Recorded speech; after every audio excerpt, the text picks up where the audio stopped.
चंद्रपुरात ENT तज्ज्ञ doctor Manish Mundada यांच्या क्लिनिकमध्ये धाडसी चोरी झाली। पहाटे 3:30च्या सुमारास 2 चोरट्यांनी मागील दाराने इमारतीत प्रवेश केला। त्यानंतर ते थेट क्लिनिकच्या चेंबरमध्ये पोहोचलेत। त्यापैकी एकाने अवजड साहित्याने अलमारी तोडून 1 लाख रुपयांची रोख रक्कम लांबवली।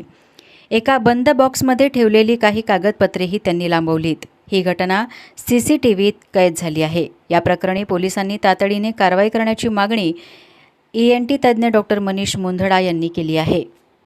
मी डॉक्टर मनीष मुंदडा आज दिनांक 5 एप्रिल 2026 रात्री 3:30च्या सुमारास 2 अज्ञात इसम माझ्या हॉस्पिटलला आले। त्यांचं CCTV फुटेजमध्ये सगळं दिसत आहे। ते दोन्ही व्यक्ती पायऱ्यांनी पहिल्या माळ्यावर आले आणि माझा जो दवाखाना आहे, जे माझा क्लिनिक चेंबर आहे, त्या चेंबरमध्ये दार उघडून आले। दार लॉक नव्हतं आणि त्याच्यानंतर आतमध्ये जिथे माझी पैशाची अलमारी असते, जी लॉक असते, ती लाकडी अलमारी फोर्सफुली तोडून एक लोखंडी काही सळाखसारखं त्यांनी वापरून दरवाजा तोडला आणि त्याच्या आतमध्ये असलेले साधारण 1 लाख रुपयाच्या जवळपास कॅश आणि माझे काही इम्पॉर्टंट डॉक्युमेंट एका प्लास्टिकच्या डब्यामध्ये ठेवले होते, ते घेऊन गेले।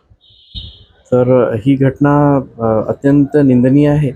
लोकांची सेवा करणारा मी एक व्यक्ती माझ्या घरी, माझ्या दवाखान्यात येऊन माझी अलमारी तोडून जर कोणी असं पैसे घेऊन जात असेल तर या सुरक्षिततेबद्दल नक्कीच प्रशासनाला काहीतरी बघावं लागेल।